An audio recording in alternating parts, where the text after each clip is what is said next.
And David, what has the signing of Kimi Räikkönen done for this team, do you think? Well, I think it's added another level of credibility to have an ex-world champion within the team. Some people may be a little bit sceptical of him coming back after a couple of years away from rallying. But he's only, 32 years old, young guy, clearly motivated, and I think it's just taken the whole team forward. You know, he knows what it was like to work within a McLaren, a World Championship team, a Ferrari, a World Championship team. You don't forget that.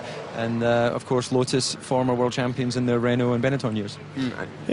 Sorry, Jake, go ahead. Yeah, go on. No, I was just going to say, David's already driven, of course, and shared a team with Kimi Räikkönen. You will know how much he'll be pushing this team to keep the development rate up, because that's where they've struggled in recent years. Well, I think the key thing, actually, is they understand how to get the best out of Kimi, which is just to let him be himself.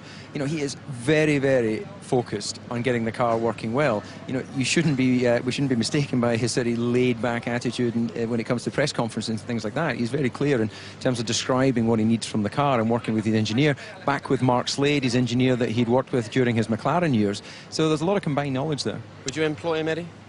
Oh, you couldn't not employ him. Remember, he's an outstanding driver. Yes, there are some issues that some people seem to highlight, and I don't necessarily see them. I'm looking for a driver who can give the maximum to the team, and he's certainly doing that. Bear in mind, look what Michael Schumacher's done in a great team at Mercedes. And then compare it to just after race 4, this chap should have really won the race in Bahrain. It was a fantastic drive, and it hasn't gone unnoticed. Certainly to me and lots of people here, he is pushing this team along, and I dare say that Grosjean is benefiting as a result. For sure, that team looks at ease with itself, and they certainly have the pace.